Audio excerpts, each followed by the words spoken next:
La tension continue de monter entre les États-Unis et le Venezuela. Après le déploiement de navires de guerre américains dans les Caraïbes, le Venezuela a lancé à son tour ce mercredi des exercices militaires dans la région. Mais alors que se passe-t-il concrètement et pourquoi de telles tensions ont lieu? Déjà, remettons un peu de contexte, le Venezuela, c'est un pays de plus de 28 millions d'habitants qui se situe tout au nord de l'Amérique du Sud et qui est bordé au nord par la mer des Caraïbes. Retenez bien cette région parce que c'est ici que tout se joue. Depuis maintenant plusieurs semaines, les États-Unis y ont déployé jusqu'à 7 navires de guerre et plus de 4000 Marines, donc des militaires américains, pour faire pression sur le Venezuela. Le 9 août dernier, les États-Unis avaient aussi affirmé qu'ils comptaient offrir une prime de 50 millions de dollars pour toute information conduisant à l'interpellation du président du Venezuela, Nicolás Maduro. Mais alors pourquoi le pays est-il dans le viseur des États-Unis? En fait, Nicolás Maduro est accusé par la justice américaine de trafic de drogue et de corruption. Selon elle, il serait derrière un cartel qui aurait envoyé des centaines de tonnes de drogue aux États-Unis. La ministre de la Justice américaine l'accuse notamment de représenter, je cite, une menace pour la sécurité nationale du pays. Mais au-delà des menaces d'arrestation contre le président vénézuélien, les États-Unis, avec ses manœuvres d'intimidation, affirment lutter plus globalement contre ce qu'ils appellent le narcoterrorisme et souhaitent éliminer directement les cartels de drogue. Les cartels, ce sont des organisations mafieuses qui ont pour objectif de promouvoir et de contrôler les opérations de trafic de drogue. Vous le savez déjà si vous suivez nos formats, mais les États-Unis ont d'ailleurs organisé des frappes militaires contre des bateaux au large du Venezuela que les États-Unis accusent d'être des embarcations de narcotrafiquants. La première frappe documentée a eu lieu le 2 septembre en mer des Caraïbes, hors du territoire du Venezuela, et a tué 11 membres présumés d'un groupe criminel vénézuélien. Selon les autorités américaines, ce bateau transportait de la drogue vers les États-Unis. Une deuxième frappe américaine a aussi été annoncée le 15 septembre dans la même région, tuant 3 personnes également présentées comme narcoterroristes.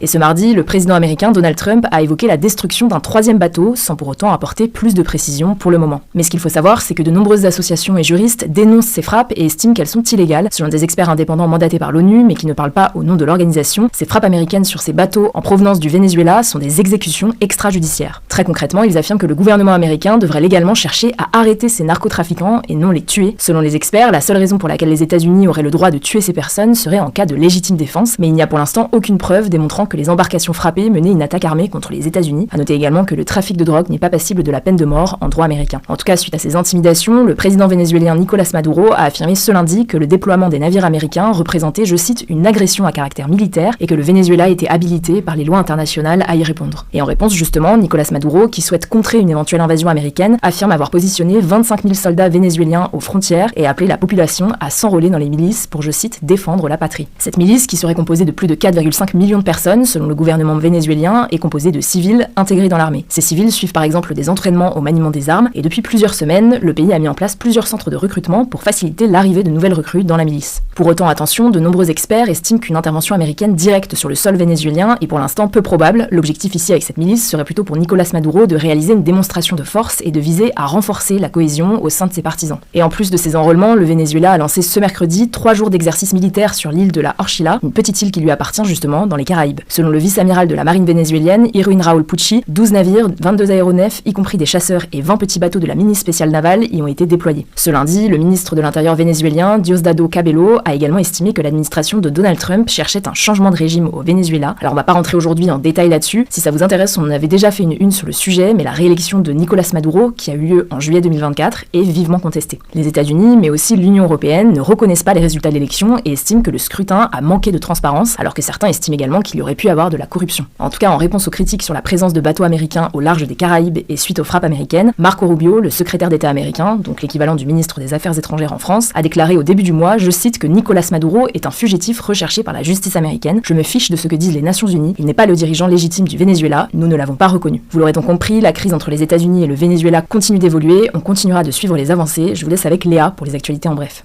Merci Blanche et bonjour à tous. On commence avec cette actu majeure en France. C'est la grève qui a eu lieu ce jeudi 18 septembre. C'était la première fois depuis le 6 juin 2023, date de la dernière mobilisation contre la réforme des retraites, que l'intersyndicale, donc un ensemble de syndicats, s'unissait de la sorte. L'objectif était de manifester pour contester les mesures budgétaires annoncées cet été par l'ancien Premier ministre François Bayrou et que le nouveau Premier ministre Sébastien Lecornu n'a pour le moment pas écarté. Le gouvernement a pour ambition d'économiser 44 milliards d'euros afin de diminuer la dette publique française, mais les syndicats dénoncent des restrictions d'une brutalité sans précédent. Au total, ce sont plus d'1 million de personnes qui ont manifesté dans toute la France selon la CGT. Les autorités parlent quant à elles de plus de 500 000 manifestants. Deuxième actu, l'Organisation mondiale de la santé a alerté ce jeudi sur l'état des hôpitaux au bord de l'effondrement dans la bande de Gaza, menacée par l'offensive israélienne actuellement en cours. Les blessés et les personnes handicapées ne peuvent se mettre en sécurité, ce qui met leur vie en grave danger. Les hôpitaux déjà débordés sont au bord de l'effondrement alors que l'escalade de la violence bloque l'accès et empêche l'OMS d'acheminer des fournitures vitales, a notamment écrit le directeur de l'OMS sur X. 79 personnes ont été tuées et 228 blessées entre mercredi et jeudi selon le ministère de la santé de Gaza administrée par le Hamas. Parmi elles, 9 ont été tuées et 33 blessées alors qu'elles attendaient de l'aide, toujours selon cette source. L'armée israélienne a lancé en début de semaine une opération terrestre majeure à Gazaville, dans le nord du territoire palestinien. L'objectif déclaré, c'est de démanteler les infrastructures du Hamas et de créer les conditions pour libérer les 48 otages israéliens encore détenus, dont une vingtaine seraient encore en vie. En tout cas, un nouvel axe a été ouvert jusqu'à vendredi midi pour permettre aux habitants de fuir Gazaville. Troisième actu, aux États-Unis, l'animateur et humoriste Jimmy Kimmel, l'un des visages les plus célèbres de la télé américaine, a été privé d'antenne par la chaîne ABC après des propos sur l'assassinat de l'influenceur conservateur Charlie Kirk. En fait, lors d'un monologue dans son émission Jimmy Kimmel Live, Jimmy Kimmel a critiqué la clique MAGA pour Make America Great Again, le slogan de campagne du président américain Donald Trump, les accusant d'utiliser l'assassinat de Charlie Kirk et notamment le profil de son meurtrier à des fins politiques. Ces propos, qui ont été considérés comme offensants et déplacés par la chaîne ABC et vivement critiqués par des proches de Donald Trump, ont donc conduit la chaîne à suspendre son émission, je cite, pour une durée indéterminée. Cette décision a immédiatement été saluée par Donald Trump, qui a notamment écrit sur son réseau Truth Social: félicitations à ABC d'avoir enfin eu le courage de faire ce qui devait être fait. Kimmel n'a aucun talent. Cette suspension relance en tout cas le débat sur la liberté d'expression à la télévision américaine. Quatrième actu, la Fed, donc la banque centrale américaine, a baissé ses taux d'intérêt d'un quart de point pour la première fois en 2025. Ils sont désormais compris entre 4% et 4,25%, leur plus bas niveau depuis 3 ans. L'idée, c'est qu'en baissant les taux, la Fed prête plus facilement et à des taux plus intéressants. C'est donc un coup de pouce pour relancer l'économie, mais avec un risque, celui de relancer aussi l'inflation, donc la hausse générale des prix. 2 autres diminutions du même ordre sont attendues lors des prochaines réunions de la Banque centrale en octobre et en décembre. À noter que les nouveaux taux restent plus élevés que ce que souhaite Donald Trump. Le président des États-Unis réclame depuis des mois des baisses massives de ces taux, qu'on appelle des taux directeurs, afin de soutenir l'économie du pays. Il a d'ailleurs récemment placé l'un de ses fidèles au Conseil des gouverneurs, un poste clé de la Fed. Cinquième actu, 146 défenseurs de l'environnement ont été tués ou enlevés dans le monde en 2024, soit au moins 3 par semaine, selon l'ONG Global Witness. Ce nombre, qui est en recul par rapport aux 196 cas de 2023, est probablement sous-estimé dans plusieurs pays. D'après l'ONG, plus de 4 cas documentés sur 5 se sont produits en Amérique latine. La Colombie est le pays le plus meurtrier pour les activistes écologistes, avec 48 assassinats qui ont été recensés en 2024. Elle est suivie par le Guatemala, le Mexique et le Brésil. Depuis que Global Witness a commencé son décompte en 2012, 2253 meurtres et disparitions de défenseurs des droits humains ont été enregistrés, dont 72% en Amérique latine.